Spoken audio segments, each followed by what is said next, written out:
economic planning, so you cannot say we do not know what the left hand knows. We should also then be able to know what the right hand knows as well. The other thing is about collaborative planning. I mentioned earlier on about planning. If you are collaborating in planning, I've seen people going to Naivasha, people have come to Mombasa, people have gone to Machakos to plan. What are you planning about if you are not able to collaborate? There's need for multifunctional organizations or departments working together towards ensuring that people know the priorities of the year for the organization, as well as the demand forecasts, capital expenditure, cost-saving initiatives, so that it is not a finance issue. It should be a joint effort between the procurement as well as finance or other parties or other departments. Unified technology platforms, a lot of things have come across. You know about ERP. I do not know how ERP has been very useful in your organizations. I am aware that ERPs are as good as the people that are applying them. So you have to understand the procedure, the levels of procurement in terms of purchase orders, the invoices, the inventory control, and as well as payments, and in terms of real-time data sharing to look at the feasibility of decision-making. Every CEO, just for your information and for reminder, is that every CEO would not want to be surprised with purchase orders that were not budgeted for. No one else, no board member would like also to be surprised with such things that will cause them problems in the future. I think for good order, it's important that you have cross-functional KPIs that look at what is marketing looking at, what is procurement has to do, what is finance got to do with the budget for this financial year, how much savings do you intend to make, what is the target group that we have to serve this particular year, and what are some of the challenges we are going to face together. For example, when you look at the circulars that have already been issued recently regarding the implementation of EGP, I listened to the questions that were coming yesterday, and I realized that there is a lot of work to be done. But the authority has been given to supply chain leaders. I saw my head of supply chain assigning us roles. And therefore, as I said last time, I said the role of supply chain is growing more and more important in importance more than ever before. And you have to make sure that you procure to pay process optimization. How do you ensure that is done? You can only do that when you partner with your service, with your customers, as well as the automation of the processes. When you have done the automation of the process, and you can easily predict what is going to happen in terms of payments, forecasting, how much money you are going to spend on a particular project or a particular acquisition. The other thing is about workflows. When you see procurement, people having to say they have to prepare an opinion, a professional opinion, based on the outcome of the supply or the process of acquisition of goods and services, you must be able to see, as accounting officers, we say, if we do not follow this particular order, it means that somebody can go to court, somebody can go to PPRA. It's not the first time. And one of the things I would like to say about the PPRA DG is that we comply with the PPIP. We put our orders, our budgets on the PPIP. And every time we send a tender online, they are able to pick some of the issues that are there, and we are able to respond as soon as possible. So I really want to applaud the DG and his team for that particular speed of action. Whenever we are not perfect, but whenever we have an issue, we are able to respond and comply within the shortest time possible. In other ways, the issue of risk management and compliance is very important for supplies management team, as well as the accounting officers and other departments or directorates. So we have to align our procurement policies to financial regulations so that we do not have a situation where there's a very big disconnect and issues are raised regarding internal controls. Delivery and oversight, the issue of the need for contract implementation teams to be well aware of this. As an accounting officer, I've been able to constitute all those necessary contract implementation teams, the budget implementation committee, and all those bodies that are required as oversight within the organization, without necessarily having to maybe wait to be called upon by auditors and something like that. So the procedure starts like this.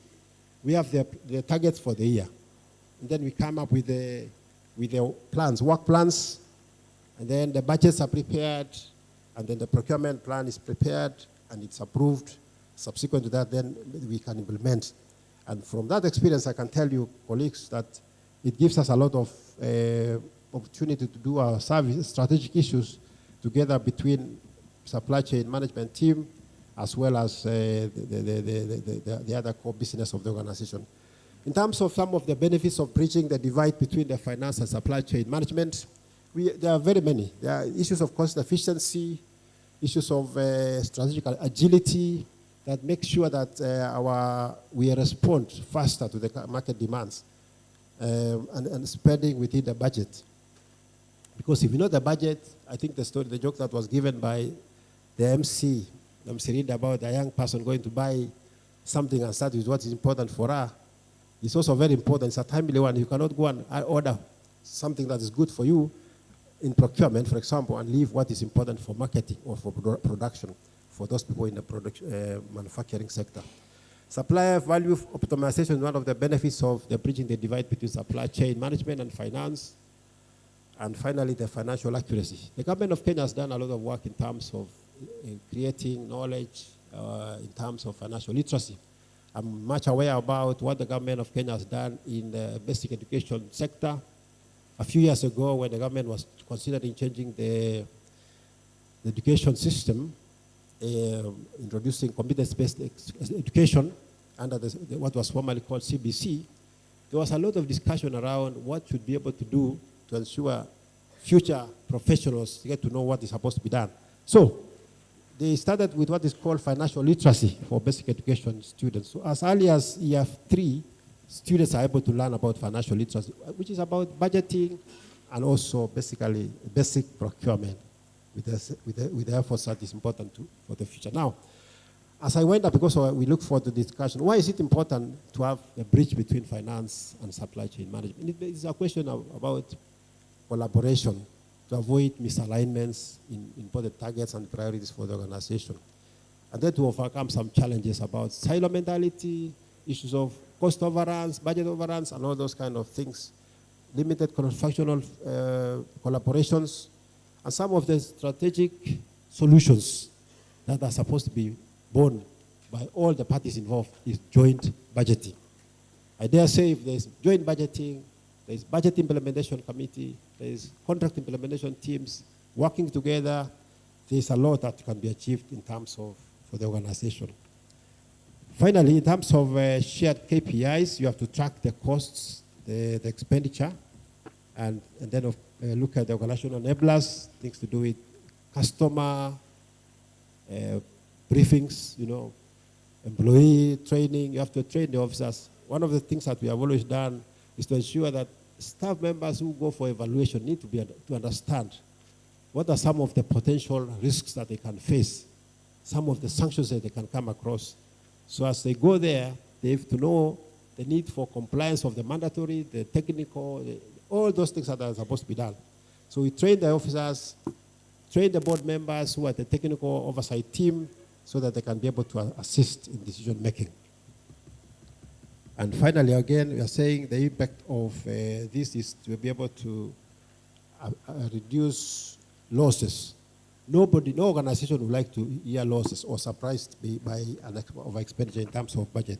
So finally, I would like to say that there is a nexus between the Constitution of Kenya, the BFM Act, PPADA Act, and the regulations, and now the Conflict of Interest Act that has come, and the many other sets of laws that have come from time to time. So as a professional, I would dare encourage you to be able to understand all those things. And yesterday I was telling the DG and team yesterday that even as we implement EGP, it would be good to have some champions or people who have already implemented it fully, those of them who are pilots already. Can they be used as go-to people, where people can go there to visit and benchmark? Many occasions we have seen people going to benchmark in other countries. Why don't you benchmark within Kenya, within the organizations that are neighboring to yourself, instead of having to go abroad to learn something that was exported from Kenya? I thank you. Thank you so much, Professor. Kindly take your seats, because the next session will be a bit engaging.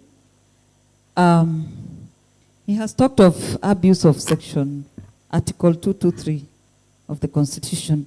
How many supplementary budgets do we have last year? I think 3 or 2. And the last one came in May. Is it around May?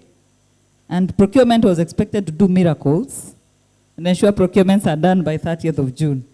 DJ hapo utatusame. Aya. If you don't perform and consume all the funds, utatusame for last financial year. But I think we need to get what, Professor, if I may summarize, we need to get involved not only on Article 227, which is procurement, but from Article 221, 222, 223, all that is fiscal discipline. And we need to be aware of the requirements therein. But generally, all of us, even those in private sector, it's all about financial discipline. Muraguri talked about 68 shillings of every 100 shillings spent in the government. It is that is worrying. And his summary is saying we may not be able to default the loans, but what will default is essential services. So we need to be careful being on the expenditure side of the bargain as procurement officers. So I'll invite us to questions with the panelists, so that if you have any questions on financial discipline, transparency and oversight, this is a session, but I'll kick us off with a question. And before that, I want to recognize the presence of one of our key speakers in the next session, Honorable Kakai, karibu sana, from the National Assembly. We recognize your presence, and other speakers. I also want to recognize my General Manager, Supply Chain, Evelyn Shigoli. Good morning. Thank you so much for coming. Maybe to start us off, as members, if you have a question, kindly write it down so that we can pass the microphone. Let's see. From the farthest row, any question, just lift your hand so that we take the questions. First row, none. Second row. Okay, third row, let's take the set of questions. Just continue thinking, we'll bring them as we ask a question. There's a question there. Give the mic, we'll start from there. Then we'll go to Amithi. Last row, any questions? Okay, maybe before, so that we set the stage, I would want to first hear your experiences, Mr. Muraguri. What are the biggest disconnects between procurement and finance functions during budgeting, and how can we bridge them? And I would want you to, because you've worked mainly in the private sector, but I would want you to give us your experiences both in private sector and even from your research work. What are these gaps for public sector prayers? Thank you. Thank you. Thank you very much. As I had mentioned in my presentation, so the biggest disconnect, one, primarily arises from a silo mentality. You know, what I said, and Prof has mentioned again, you know, that's what we call the cylinders of excellence. You don't see anyone else being as good or adding value to you, so you thrive in that space. So that's one thing, and so that silo mentality leads to siloed planning, and then misaligned timelines, and ultimately leads to fragmented data systems. Now, this is dangerous because then it does not increase your capacity as a professional, neither does it add value to the supply chain ecosystem. And it's very important that then we look at that. So working out towards, embracing what I would call joint planning and engagement with peers, finance and procurement. The data you have and the data that finance have, and especially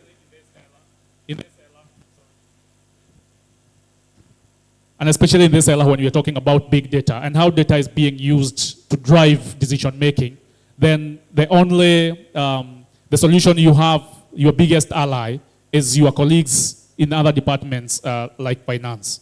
Thank you very much. Let's give him a clap, Mr. Muraguri. Thank you so much. And we'll be taking the first question. Who has a microphone? Just tell us your name. Yeah. Thank you, CM and speakers. Besides being a HOP and a trainer and a consultant, I also sit in audit committee of National Treasury. And your topic is very timely about pending bills. We have recommended some radical amendments to the PFMA because our Procurement Act does not deal with the, cash plans, pending bills and so on. That one is handled in PFMA. And it is good you have said, even as in procurement, you should read other relevant laws that affect our practice. So we have recommended, I need your comment about that. They are radical, but I think that is what it will take to bite that bullet to finish the issue of pending, the vicious cycle of pending bill. We are recommending that under section 16 of PFMA to say that no accounting officer, either in national government or county government, will sign a contract for any new project if they are pending bills. The front here. Thank you very much for the opportunity. Listening to the presentation and to various submissions, reports from the Auditor General, it is clear that the Article 232 is responsible for distorting the budget cycle. But we have never had an opportunity to think about the solution towards rectifying the Article 232 that gives the CS National Treasury the powers to undertake this budget distortion. What are the solutions to this? Then secondly, we are now faced with the new accounting reporting standards. I would like to know how it will affect also the budget and the entire accounting cycle. Thank you. Your name, please? I'm called Kenneth Karani, Head of Procurement Foreign Affairs. Thank you, Kenneth. We'll take another question from the front here. Madam, there's a question here. Oh, bring the microphone here. Thank you. My name is Henry Nyangor. I work for American Tower Corporation. I head the supply chain for Africa and Asia. I have a comment and a question on the pending bills and the budgeting framework. I see the pending bills as two parts. First part is what's pending as of now, how do you clear it? And the second part is how do we stop accumulating new pending bills? I think the first part is the easier one in my opinion, but the second part is what we need to address for longevity. Because you clear, but unless you switch off the tap that's leaking, it's going to be a recurring problem. And when you speak about pending bills, in an ideal world, you shouldn't have pending bills when we are discussing budgeting, In an ideal world, because I budgeted, and we are saying, without money, I shouldn't even proceed to award, then there shouldn't be pending bills.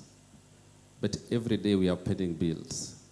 What is this radical thing we need to do to switch off the tap from continuing to leak? Already it has leaked. We have water inside there. We are discussing how do we clear it. That's fine. But we don't want it to leak. That's the first part. And the second part of my question here, the pending bills issue seems to be hitting mainly SMEs, which really are at the core of this economy. somehow there are big boys up there who are not impacted by pending bills. They finish their project, it's paid. So the process seems to be working to a certain extent, but for the bulk of the pyramid, these SMEs down there, you know, the stories we pick in the media is it seems not to be working for them. What exactly do we need to do? What's this radical thing we need to do to put off the tap where it's leaking? Thank you. Thank you, Henry. We'll take the final question. Oh, there's a question. Just give to Evelyn here. Good morning. Good morning. Yeah. My name is Alex Musungu. Oh, Alex, where are you? Oh, okay. I work for Sorry. National Oil. I would like the panelists to address issues, negotiations in public sector. I see it as a fallback where we can manage costs and procure within budgets. But we understand that the law is rigid. I know private sector is ahead of us because they are flexible. Kindly give us insights on how we can embrace negotiations. Thank you. Okay, Evelyn. Thank you. Like I said, I've said hi. For me, mine is just a recommendation. You know, the issue to do with the budgeting and why sometimes you have pending bills, it is this silo mentality, whereby at the budgeting cycle, we have this slashing mentality program. You see, people go and present a budget and then it is slashed. So my thinking is, as radical as it may be, procurement is involved in doing what is called market research, isn't it? Yeah? But at the budgeting cycles, are you involved fully? That is where the problem is. The procurement also should be involved, and it should be in law, so that it comes as an enforcement, so that we get it right from the beginning, where the users are requisitioning items, and we also get to know the value of those items at that particular time, and then we get to know the real or actual estimates that are supposed to be placed in liaison with the technical experts and procurement. From there, we will tend to get the real budgets. I think it should start from there, and it should be an enforcement issue so that procurement is involved at the budgeting cycle. Thank you.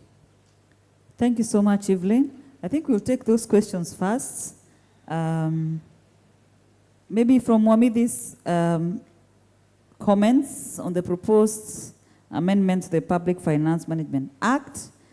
Maybe before I go to the panelists, is there any reaction from the House where they are recommending that we do not commence any new contract until you have paid other completed contracts? Maybe we can get one reaction from the ground on that, because we are the people who do these contracts.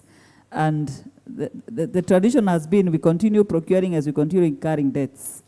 Maybe we can get one reaction. I can see Councillor Jerry want to comment on that.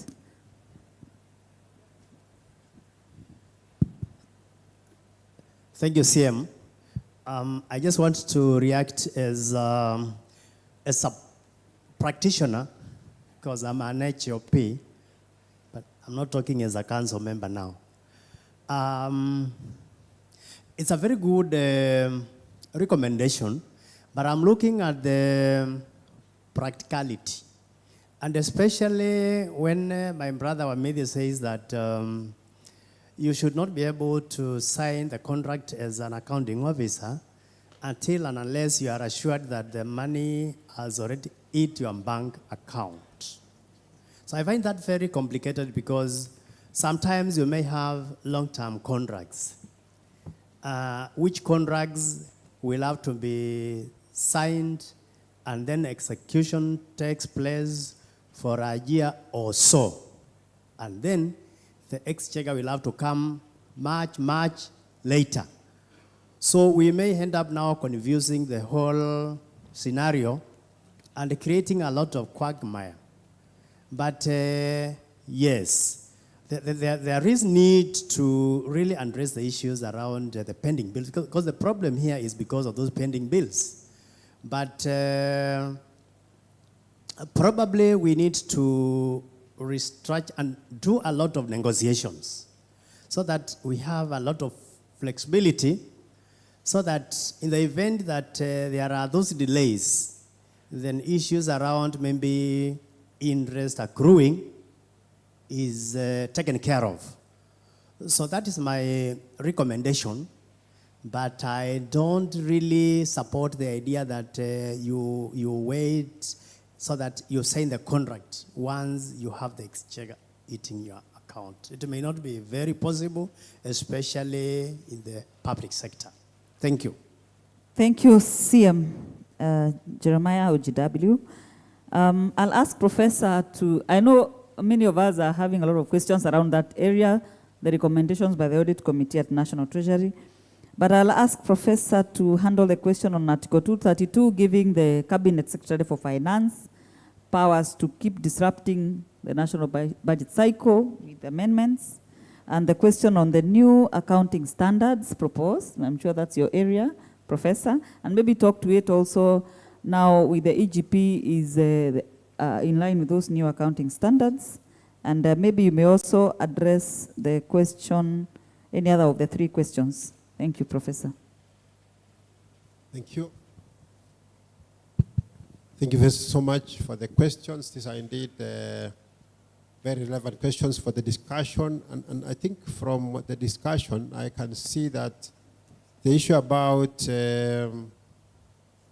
how we can relate the process of budgeting as well as the procurement to ensure there is proper alignment on it so that there are no overruns. Remember in my presentation, and I think the presentation by Muraguri, we mentioned that the disadvantage of not budgeting or operating under the silo mentality will lead into the budget overruns, you know, incomplete projects, pending bills, and such like things. So to address the issue on, I may not remember all your names, but the question on how about pending bills, the PFM recommendation, which I think they are welcome. The issue is they need to be discussed at length by the stakeholders. The people will be affected, particularly the accounting officers, the project utilized, the people will go, you benefit from the beneficiaries of the projects. Because you may, I think Kenya has a lot of laws. We are not short of regulations, we are not short of legislations and legal frameworks that guide processes. But sometimes processes may, some of the legal actions we take as a nation may stifle creativity and service delivery. So while I agree with CM Wema about changing or amending Section 16, Section 30, it may also be good because sometimes at the beginning of the financial year, we don't have all the resources to pay the suppliers. So you cannot say, wait for, maybe it is based on the way Kenya Revenue Authority collects funds or taxes.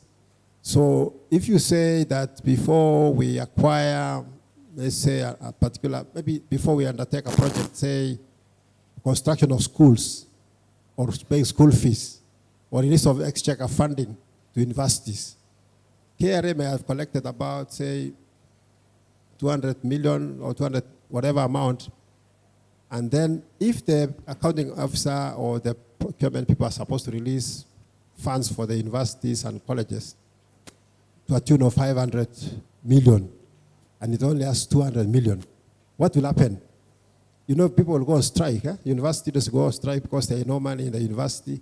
I think it would be better to giving them something small, even if it is a proportion of what they should be getting at the end of the financial year or at the end of the term. So I think my personal opinion on that is it is good to have each case on its own merit. If you have a blanket or a unilateral decision on what should, the accounting officer cannot be able to release funds unless they cannot sign a contract unless they have all the funds in the account, I think it may not be a very practical, in my own opinion. That is subject to discussion with the stakeholders. Now, contract signing is very important. I think before you sign a contract, you'll have had a discussion between all the parties involved. The legal team is also involved, the procurement team is also involved, the finance team is also involved. and the forecasting has already been done. So, yes, those suggestions for the changes on the PFM Act, I think they are very welcome, but let them be discussed widely so that the users don't get whatever. Now, under Article 232 and about the budget distortion, I think sometimes, and I think someone has already observed that in the last financial year, there were 3 supplementary budgets, and some of them, as late as I think last month, people had not even received some letters of approval for the supplementary budgets, I think. And so that is likely to, I think unless there is some leeway for the CS, the Cabinet Secretary in the National Treasury and Economic Planning, to then be able to see how much resources are available and look at the balancing act.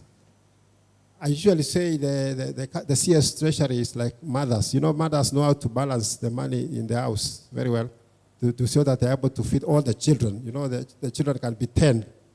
My grandmother had around 12 of their children, who is including my father. So I'm told that the first ones would fight for food, and the last ones will miss the food. But my grandmother was very strict, so she would make sure that these people are known to be eating fast and be told to eat slowly. And coming back to this case, I think it's important that the CS is given some leeway to be able to maybe balance what is a requirement. The education sector is takes a lot of money. The health sector is spending a lot of money. The housing matters is also affecting. So I think it's important that the CS is also aligned in that area. Now, the issue of, I like what my colleague, I think Alex Muzungu said about negotiations. There are cases, legal cases, for example, that one organization has taken another one to court, and all of them are spending money with the lawyers, the legal costs.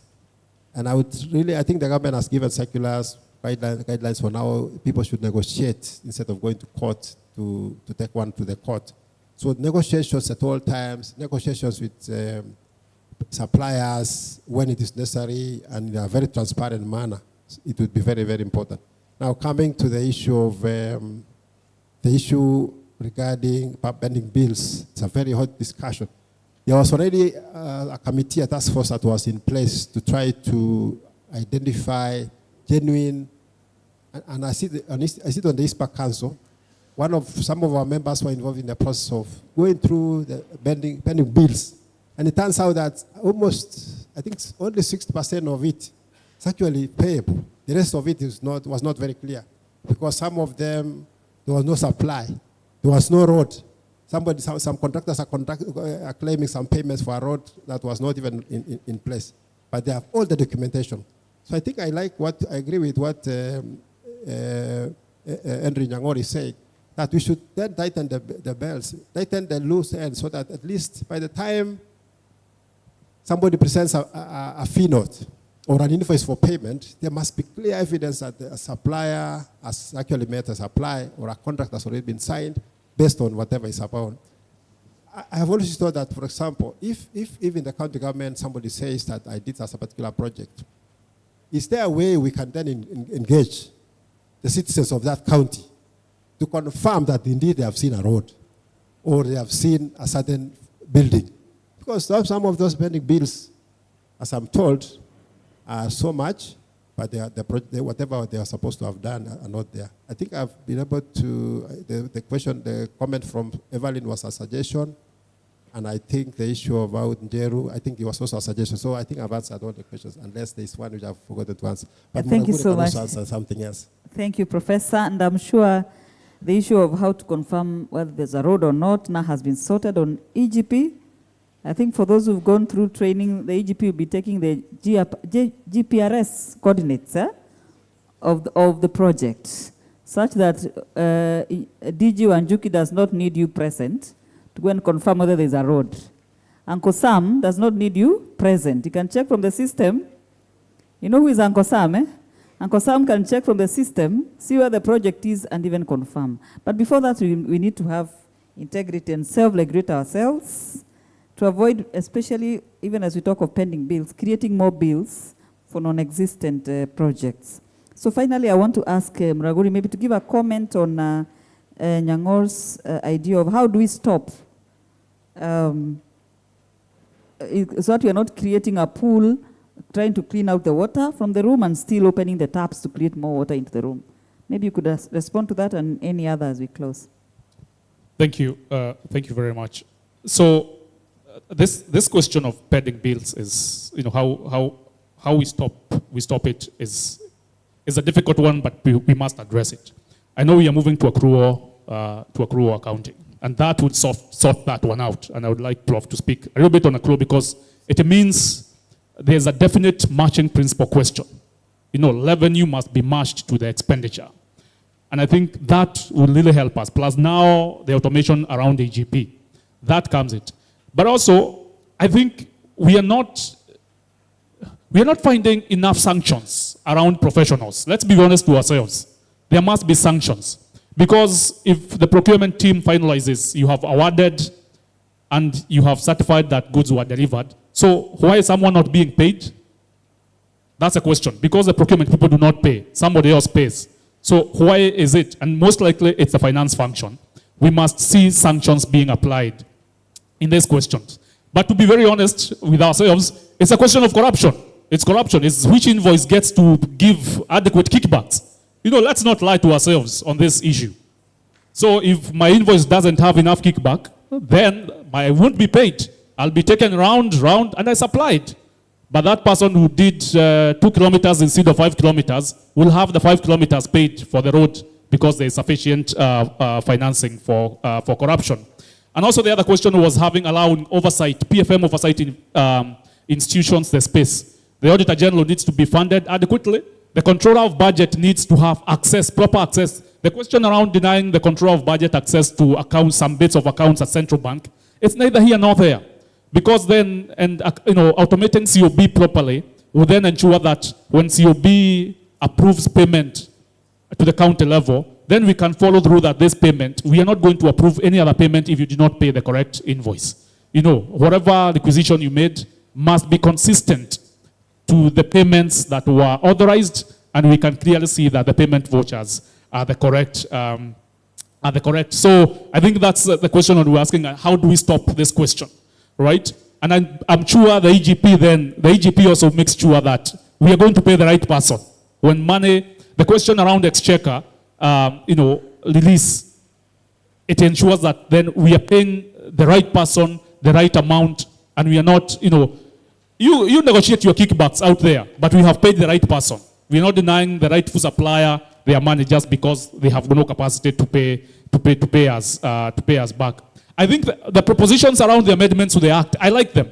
Because if something is not bold and ambitious at this particular point for our country, it does not help us. What we do is, let's propose those bold amendments, let us discuss as stakeholders. That's a commencement of this conversation. And of course, finally, when we've rolled out the Treasury single account, then this again is something that will ensure that we have a view of the government resources across board. Because you'll find this department has money, this other department is struggling, doesn't have money. Because you have this account, but when we have all these resources centrally being seen, we have a view of all resources, that will sort us as a country, and then it will also reduce our demand for borrowing. Thank you.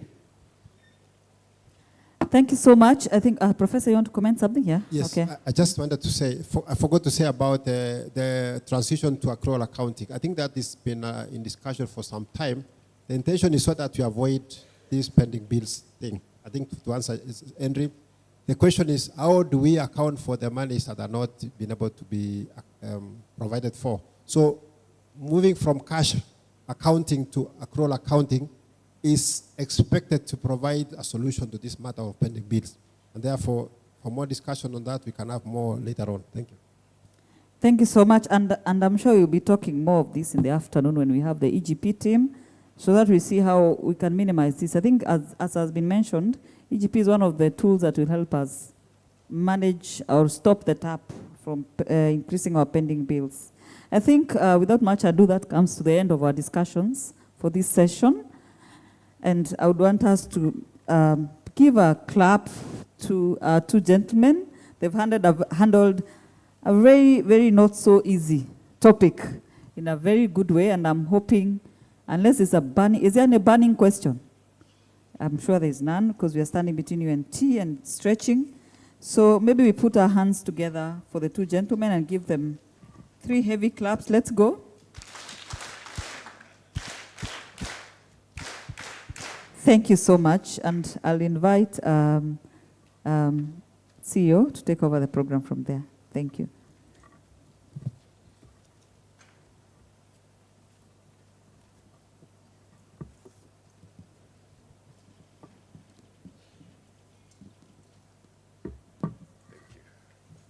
Thank you very much, CM Jennifer Sirindi. Let us appreciate her while she's going down. What is apparent from this conversation is that we need to reflect, especially as policy leaders, what we ought to be doing whenever there are policy shifts in the country, because as it is today, the government of Kenya has made a pronouncement around transitioning to accrual accounting. But I'm not sure if we have handled it properly, because we are moving from a cash accounting model that records revenues when money is received and expenses when money is paid out, to accrual accounting, which records revenues when it is earned and expenses when they are incurred. And therefore, cash accounting does not record payables and receivables, while accrual accounting does. So the difficult conversation that we need to be having as we move forward is whether that transition is being handled right, and whether as critical players, especially being heads of supply chain, we understand what it means as we deal with the other parameters around governance and related aspects. Otherwise, I think it is a good conversation to start the day. We are happy to see you today. We hope it can get better. We are happy to note that the next speaker is here with us, the Honorable Kakai Bisau. Thank you very much for coming. We also note the presence of our next speaker, Mr. Odote, from the House of Procurement, and all the other speakers who are lined up for the day. So we hope it can get better, exciting, but most fundamentally is for all of us to pick something from it as we endeavor to make a difference, and as we also endeavor to improve on our PFM management circles, including our procurement systems. With that said, ladies and gentlemen, I think at this stage we want